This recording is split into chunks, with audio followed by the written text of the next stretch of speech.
हामी दुईजना चाहिँ रुममा कोही कोही बेला गीत गाइबस्छौँ हो। अनि हामी दुईजनामा चाहिँ डिस्कस हुन्छ होइन, कसले राम्रो गाउँछ भनेर। उसले भन्छ उसले राम्रो गाउँछ, मैले भन्छु म राम्रो गाउँछु। हुनु चाहिँ दुईजना नै सिङ्गर चाहिँ होइन, ठुटे मुटे सिङ्गर हो। यताउति रुमभित्र चाहिँ गाउने, किचन बाथरुमतिर गाउने सिङ्गर हो। र पनि आज चाहिँ लु च्यालेन्जै गरौँ न होइन, दुईजनाले अब किन दुईजना डिस्कस गर्नु, पब्लिकलाई दिउँ न त। तपाईँहरूले अब होइन दुईजना हामी एक एक भर्स गाउँछु होइन। अनि त्यो भर्स चाहिँ तपाईँहरू कसले राम्रो गाउँछ कमेन्टमा लेखिदिनुहोस् है।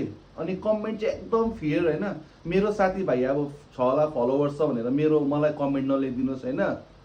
अनि के अरे अब केटी भनेर सिम्पेती पाएर उसलाई पनि दिनु, अब के अरे कमेन्ट लेखिदिनु भन्ने होइन। जो फेयर छ, जसले राम्रो गाउँछ हो, उसको लागि नै कमेन्ट लेखिदिनु है। च्यालेन्ज एक्सेप्ट, ल एक्सेप्ट। लु उसले एउटा गीत गाउँछ उसको इच्छा अनुसार, म एउटा गीत गाउँछु इच्छा अनुसार होइन। जसको तपाईँहरूलाई गाना मनपर्छ प्लिज उसको नाम दीपना हो, मेरो नाम विभीषण हो होइन। तपाईँहरूलाई यादै छ। तपाईँहरूले जसको भोइस मनपर्छ, दीपनाको मन पऱ्यो भने मुनि दीपना लेखिदिनुहोस्, मेरो मन पऱ्यो भने मेरो नाम लेखिदिनुहोस्। ओके लेट्स स्टार्ट ल।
भर्खरै तपाईँहरूले होइन हामी दुईजनाको गाना सुन्नुभयो होइन। मलाई त लाग्यो अभियसली मैले नै राम्रो गाएँ। तपाईँहरूलाई कस्तो लाग्यो कमेन्ट गर्नुहोस्। तिमीलाई के लाग्यो? मैले राम्रो गाएँ। मैले गायो, मैले गाएको छु। हेर पब्लिकले डिसाइड गर्छ ल। तपाईँहरू छिट्टोभन्दा छिट्टो यो भिडियोमा कमेन्ट अनि लाइक गरिदिनुहोस्। अनि आज दुईजना क्या दुधका दुध पानीका पानी बनाइदिनुहोस्, यो घरको सबभन्दा बेटर सिङ्गर चाहिँ को हो भनेर। म चाहिँ तर मलाई लाग्छ मै हो। मलाई लाग्छ कोही हो। कमेन्ट गरिदिनुहोस् ल।